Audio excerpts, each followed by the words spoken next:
Terminal 3 di Bandara Internasional Dubai kini mengisahkan realitas kelam yang tidak akan pernah Anda temukan di brosur wisata manapun. Papan pengumuman elektronik yang biasanya dipenuhi jadwal penerbangan tersibuk di dunia, sekarang justru menampilkan deretan panjang pembatalan penerbangan tanpa kepastian yang sangat mencemaskan. Bandara megah yang biasanya melayani lebih dari 80 juta penumpang setiap tahun, kini mendadak sunyi senyap. Keheningan ini seolah menjadi sinyal paling jujur yang pernah dikirimkan oleh kota ini ke dunia luar. Kita harus bertanya, apa jadinya ketika ilusi keselamatan yang dirancang begitu mewah mulai hancur di depan mata kita sendiri? Sistem pertahanan udara yang selama ini dipuja sebagai kubah anti tembus, tampaknya telah menemui batas kemampuannya. Berdasarkan laporan investigasi dari bulan Maret 2026, sistem pertahanan canggih seperti baterai rudal Patriot dan THAAD kini menghadapi tekanan luar biasa yang belum pernah terjadi sebelumnya. Dengan lebih dari 330 rudal balistik, serta sekitar 1.700 ancaman udara yang datang bertubi-tubi, sistem militer ini dipaksa bekerja tanpa henti selama 24 jam penuh. Di balik pintu yang tertutup rapat, para insinyur mulai membisikkan sebuah pertanyaan krusial yang mengusik akal sehat. Mampukah mesin secanggih apapun mempertahankan kinerja sempurna tanpa batas waktu di bawah tekanan yang begitu ekstrim? Jawabannya kini perlahan-lahan mulai terkuak ke permukaan, dan kebenarannya sungguh sangat mengerikan. Ketika batas pertahanan udara dipaksa bekerja keras, retakan pada ilusi keamanan mulai terlihat jelas tanpa bisa ditutupi oleh kampanye pemasaran manapun. Ada kenyataan pahit yang sengaja disembunyikan oleh para agen properti di Palm Jumeirah dari pembeli mereka. Keberhasilan menghalau serangan di langit tidak membuat bahaya itu lenyap begitu saja. Hukum fisika tentang gravitasi tetap berlaku sepenuhnya, bahkan bagi mereka yang berada di dalam geria tawang mewah seharga jutaan dolar. Apa yang dianggap sukses di udara justru berubah menjadi hujan serpihan logam membara yang menghantam pemukiman padat di bawahnya. Tragedi malam 28 Februari di Fairmont The Palm menjadi bukti nyata betapa rapuhnya kemewahan itu saat puing panas menghantam dinding hotel. Bahkan Burj Al Arab yang mengklaim dirinya sebagai satu-satunya hotel bintang 7 di dunia, tidak luput dari hantaman serpihan baja cair yang merusak citra benteng kokoh dalam satu malam saja. Di jalanan utama, deretan mobil mewah sport hanya bisa terdiam di bawah tumpukan puing misterius yang jatuh dari langit.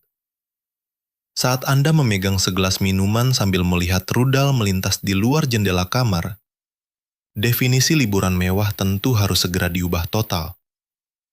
Bandara Internasional Dubai yang menjadi urat nadi perekonomian glamor ini bahkan harus ditutup beberapa kali sepanjang bulan Maret.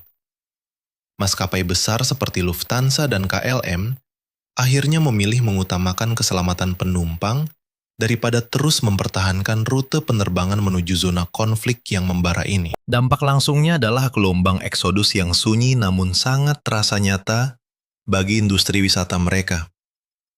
Angka pembatalan pesanan hotel melonjak hingga 2 kali lipat, membuat para pelancong kaya mulai mengalihkan pandangan mereka ke wilayah yang jauh lebih aman dari ancaman geopolitik.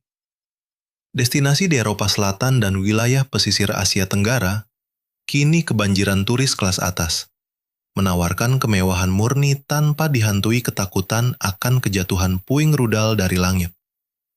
Jika Anda pernah menyusuri Dubai Marina, Anda pasti terkesima melihat gedung-gedung pencakar langit yang berkilau, layaknya pedang perak. Para agen properti selalu meyakinkan klien bahwa panel kaca dari produsen ternama seperti Corning atau Saint-Gobain sangat mustahil untuk bisa hancur. Namun ada sebuah kenyataan yang kerap membuat para insinyur struktur tersenyum sinis di balik meja kerja mereka. Panel-panel kaca mewah tersebut sebenarnya hanya dirancang untuk menahan panasnya gurun pasir dan badai debu, bukan gelombang tekanan dahsyat dari pertempuran udara yang aktif. Meskipun kaca tempered jauh lebih kuat dibanding kaca biasa, sifat aslinya tetaplah rapuh saat menerima tekanan ekstrim. Ketika terkena benturan yang melebihi batas rancangannya, kaca ini tidak akan retak perlahan melainkan hancur seketika menjadi ribuan serpihan tajam. Penggunaan elemen kaca secara berlebihan sebagai simbol kekayaan kini justru berbalik menjadi ancaman keselamatan yang fatal bagi penghuninya saat kubah pelindung kota itu mulai ditembus. Bayangkan skenario mengerikan jika penembakan rudal terjadi tepat di atas puncak gedung Burj Khalifa. Peluang kejut dari ledakan besar di udara tidak perlu menyentuh fisik bangunan secara langsung untuk memicu kerusakan parah. Gelombang bertekanan tinggi itu bergerak lebih cepat dari kecepatan suara, lalu menghantam lebih dari 26.000 panel kaca yang melapisi struktur tertinggi di dunia ini. Rangka baja dan beton akan melentur akibat tekanan ledakan tersebut, dan panel kaca yang kaku tanpa kelenturan yang cukup bisa pecah hancur hanya karena pergeseran struktur itu. Selembar pecahan kaca yang jatuh bebas dari ketinggian 800 meter bisa melesat secepat peluru tajam. Hujan serpihan tajam ini membuat area jalanan di bawahnya berubah menjadi zona maut. Jika di pinggiran kota Amerika, rumah bata menawarkan perlindungan fisik yang nyata bagi keluarga dari bahaya luar, lain halnya di Dubai. Pada villa pencakar langit di kota ini, satu-satunya pembatas antara Anda dan langit yang membara hanyalah selembar kaca tipis hasil rekayasa teknologi. Geria tawang yang dulunya diagungkan sebagai simbol kemewahan tertinggi para miliarder, kini terasa lebih mirip seperti sangkar kaca yang bergelantungan pasrah di udara bebas. Kerusakan parah pada dinding luar kantor Oracle, serta menara hotel Marriott International dan Hilton pada April lalu, bukanlah sekedar kejadian sial biasa. Ini adalah bukti nyata bahwa ketika jaminan keselamatan dasar lenyap, nilai prestisius dari pemandangan mewah di ketinggian akan merosot tanpa sisa. Perusahaan asuransi kini mulai menaikkan premi untuk gedung tinggi di sekitar zona konflik, memaksa investor menghitung ulang keuntungan dari aset yang kini memikul risiko di luar rencana. Proyek megah bernama The World sempat dipromosikan sebagai konsep properti paling berani dalam sejarah, berupa 300 pulau buatan berbentuk peta dunia tempat orang terkaya bisa membeli benua mereka sendiri. Namun jika kita melihat data real sepanjang periode 2025 hingga 2026, citra glamor itu mulai runtuh digantikan kenyataan pahit. Laporan geologi terbaru menunjukkan pulau buatan ini mulai tenggelam perlahan, dengan kecepatan rata-rata 0,2 hingga 0,4 inci setiap tahun. Keputusan menimbun miliaran ton pasir di dasar laut tanpa fondasi batuan kokoh mulai menyingkap cacat konstruksi yang selama ini sengaja diabaikan. Saluran air yang awalnya dijanjikan sebagai dermaga kapal pesiar mewah, kini justru dangkal karena tertimbun longsoran pasir dari pulau tetangganya. Bahkan sistem pemecah ombak senilai miliaran dolar tampak kewalahan menahan terjangan ombak besar dan kenaikan air laut yang melebihi prediksi awal. Saat kota pantai seperti Miami dan New Orleans mengucurkan dana besar-besaran untuk memperkuat pertahanan banjir mereka, Dubai justru nekat membangun pulau-pulau yang posisinya sengaja diletakkan hanya beberapa meter saja di atas permukaan laut. Pilihan tersebut kini terlihat seperti perjudian finansial yang berbahaya dibanding sebuah visi jangka panjang yang matang. Biaya perawatan rutin hanya untuk mencegah pulau-pulau ini tenggelam terus membengkak, membuat kalkulasi balik modal menjadi topik yang sangat dihindari para investor. Memiliki pulau di tempat ini kini mirip merawat mobil langka tanpa suku cadang, dan membiarkannya berkarat di pantai sepanjang tahun. Di luar mungkin tampak menawan, namun kenyataan operasional di lapangan adalah lubang hitam finansial yang terus menguras dana.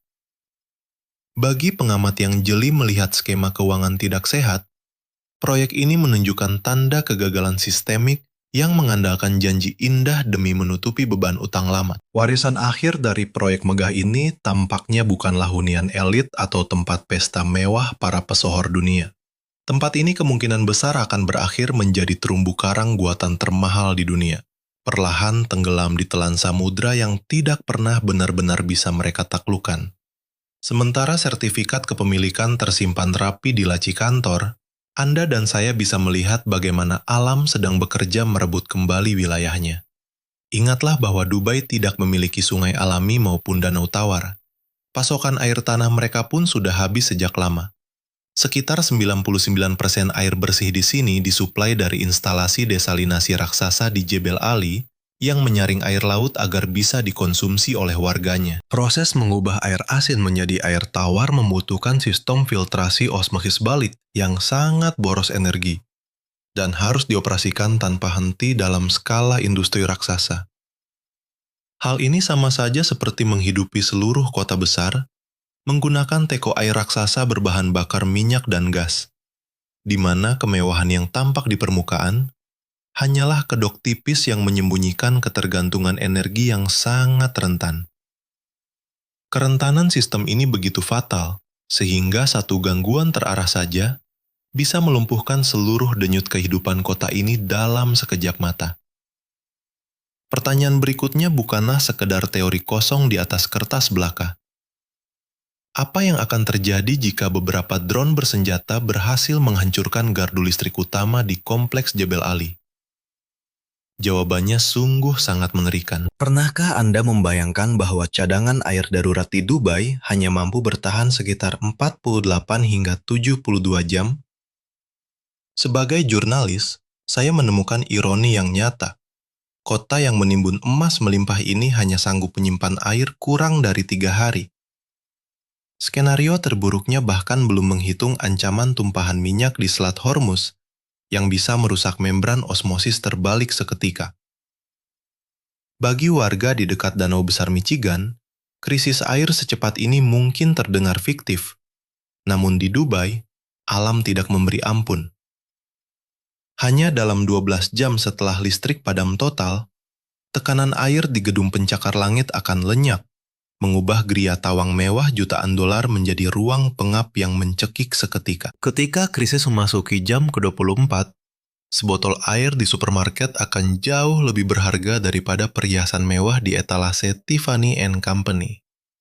Penyelidikan kami menunjukkan bahwa pada jam ke-48, syarat untuk mempertahankan kehidupan perkotaan di sana mungkin sudah lenyap sepenuhnya.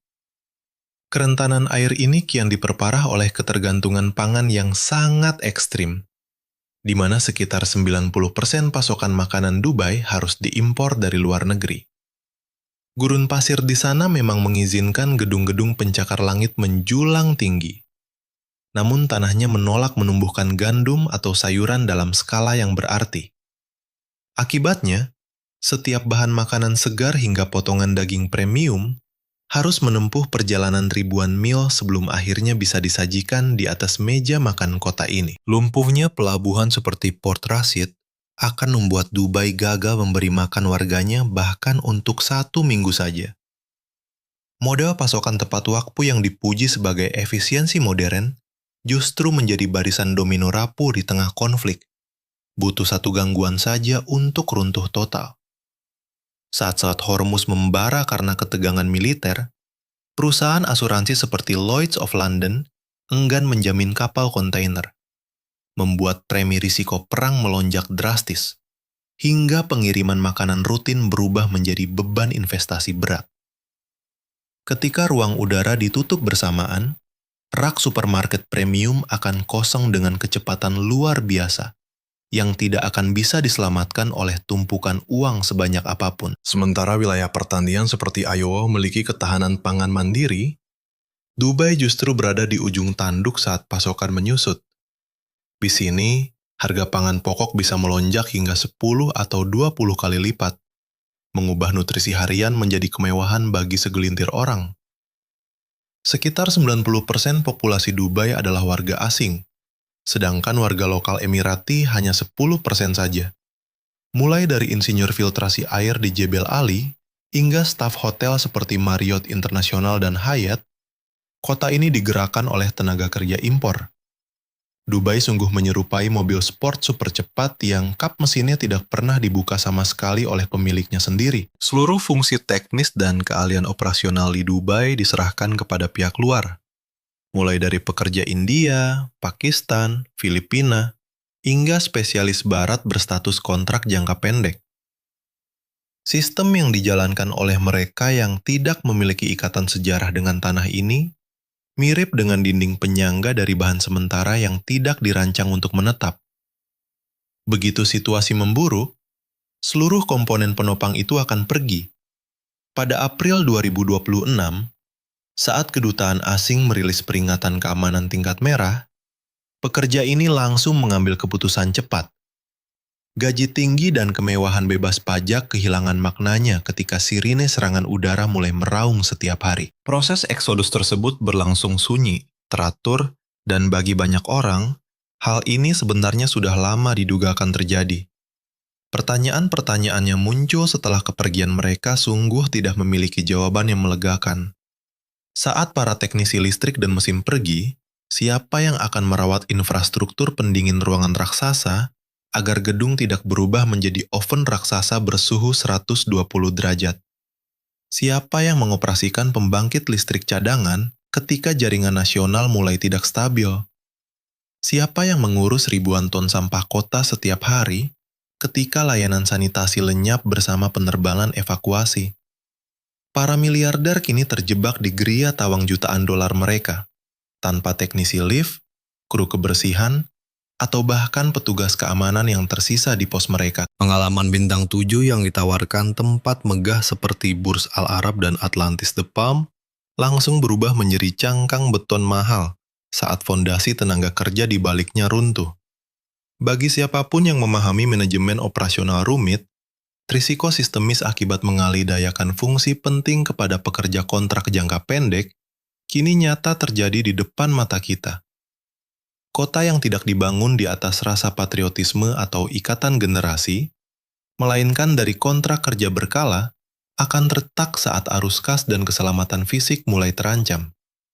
Eksodus besar pada April 2026 ini pada akhirnya bukan sekadar fenomena kepergian pekerja biasa, melainkan runtuhnya sebuah ilusi kemegahan. Mari kita lihat ini sebagai momen ujian berat pertama bagi model tenaga kerja Dubai, yang membuktikan kerapuhan nyata seperti dugaan para kritikus selama ini. Angka 80.000 pembatalan pesanan hotel pada minggu pertama krisis di Februari 2026 bukan sekadar statistik kerugian biasa. Ini adalah keputusan kolektif pasar yang dijatuhkan dengan sangat cepat dan transparan. Coba posisikan diri Anda sebagai pelancong super kaya yang biasa menghabiskan ribuan dolar per malam di St. Regis atau Ritz-Carlton. Logika Anda pasti berubah total ketika biaya menginap yang mahal itu kini harus dibayar dengan risiko bersembunyi di bawah tempat tidur saat sirine bahaya meraung kencang di luar. Ketika reputasi destinasi mewah yang aman mulai terkikis, diskon sebesar 70% sekalipun tidak akan mampu memikat kembali para wisatawan yang sadar bahwa hidup mereka jauh lebih berharga daripada kemewahan sesaat. Aliran modal dan manusia yang dahulu memanjiri Dubai kini tidak lenyap begitu saja, melainkan berbelok arah dengan sangat cepat. Negara seperti Thailand dan Vietnam langsung menangkap peluang emas ini, menawarkan kemewahan serupa dengan stabilitas geopolitik yang jauh lebih aman, di mana para pelancong tidak perlu sibuk memantau statistik intersepsi rudal pertahanan udara sebelum mereka memesan kamar hotel. Yunani dan Italia merebut kembali pelancong yang kini lebih menghargai kedalaman budaya, kemandirian pangan, dan stabilitas yang tidak bergantung pada tameng pertahanan udara. Singapura dan Tokyo juga mengambil alih konferensi global serta ajang olahraga besar yang dahulu dibangun Dubai dengan biaya miliaran dolar demi pengakuan dunia. Sekali reputasi pusat pertemuan dunia itu goyah, memulihkannya adalah masalah struktural, bukan sekadar urusan promosi. Bagi para investor properti individu, angka-angka kini menjadi sangat kejam. Saat pendapatan sewa menguap akibat okupansi yang hancur, biaya kepemilikan aset mewah di pasar yang tidak stabil ini berubah dari pengeluaran biasa menjadi beban utang yang melesat cepat. Langkah paling rasional kini adalah menjual aset sebelum pasar menyadari risiko penuh. Hal yang mulai terjadi saat stabilitas menjadi komoditas paling langka dalam investasi global. Modal institusional maupun swasta mulai mencari perlindungan pada aset yang tangguh secara geopolitik.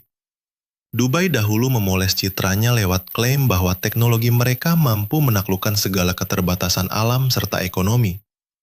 Namun, krisis 2026 menguji apakah klaim tersebut nyata atau hanya strategi pemasaran.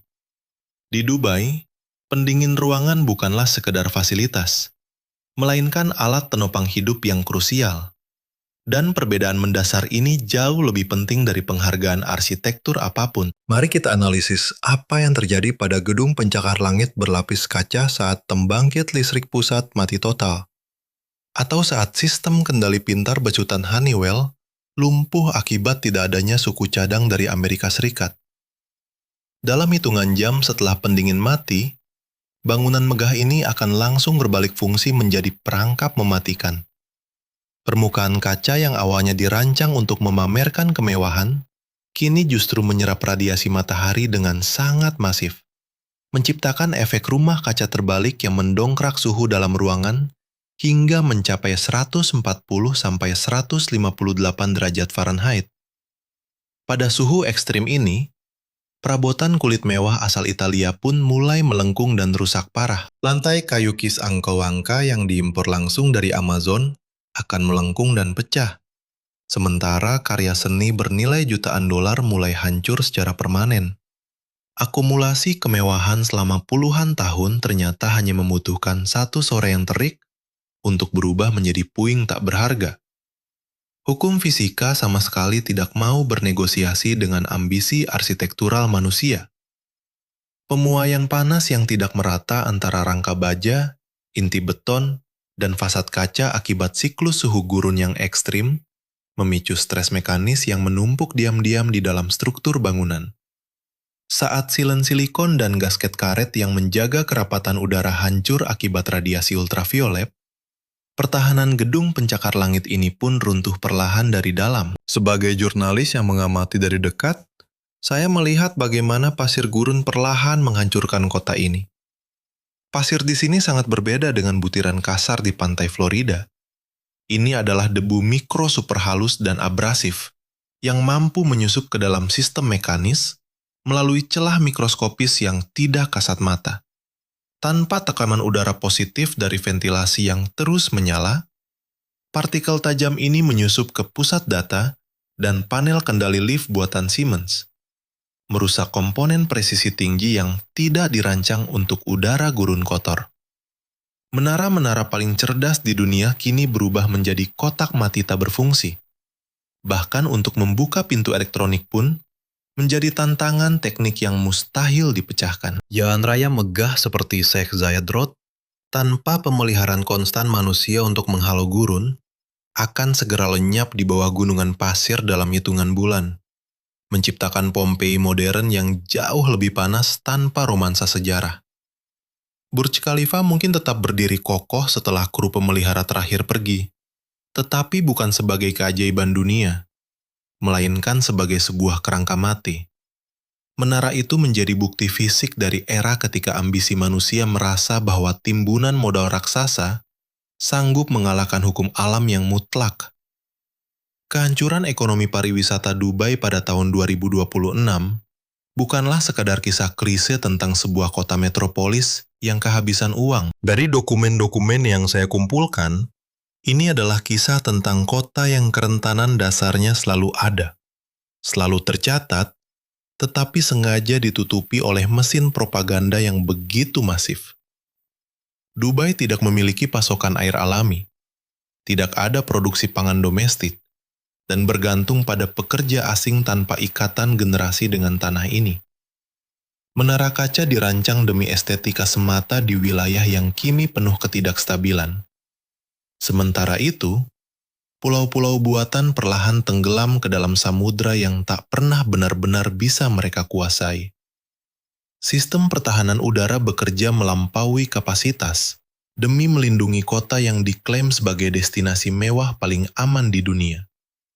Semua ancaman mematikan ini sebenarnya sudah mengintai jauh sebelum tahun 2026. Sekarang, segalanya berubah karena seluruh krisis struktural ini meledak bersamaan. Efek domino dari kegagalan beruntun ini bukanlah sesuatu yang bisa diredam oleh anggaran pemasaran atau dana investasi pemerintah dalam jangka pendek. Pertanyaan bagi siapa saja yang menaruh modal dan ambisi di kota ini sangat nyata, serta tidak bisa dihindari. Ketika ilusi ketangguhan teknologi ini hancur berantakan, apa sebenarnya yang tersisa di bawahnya?